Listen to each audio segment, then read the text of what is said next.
Au Nigeria, le gouvernement annonce son intention d'accorder une exonération fiscale de 3 ans à tous les investisseurs étrangers dans le secteur minier. Les autorités, à travers cette mesure, ambitionnent de développer le secteur des mines et de l'acier.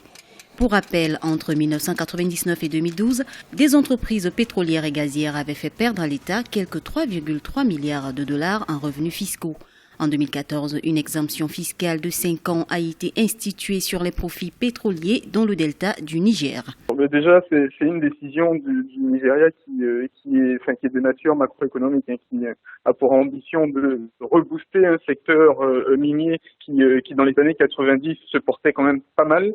Le Nigeria a un gros potentiel minier. Cela dit, les ressources minières ne contribuent, je crois, au Nigeria qu'à hauteur de 0,5 voire 0,6% du PIB. Chute du prix du baril, inflation, insécurité au sud du Nigeria, crise humanitaire au nord, pénurie d'électricité.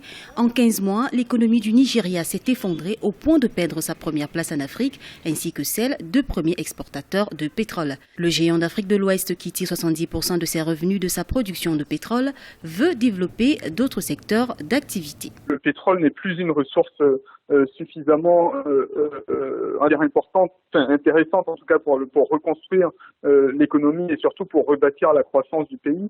Donc naturellement, il est intéressant et il est important aussi pour le Nigeria de trouver des relais de croissance ailleurs. Alors que ses revenus pétroliers s'effondrent, le Nigeria, qui est désormais la deuxième économie d'Afrique, a déclaré en août être en quête de 7 milliards de dollars d'investissement pour relancer son secteur minier et son industrie d'acier sur les 10 prochaines années. Même si le secteur minier nigérian n'attire pas beaucoup d'investisseurs, certains analystes estiment que l'exonération mise en place va contribuer à rendre plus attractives les mines en termes d'investissement.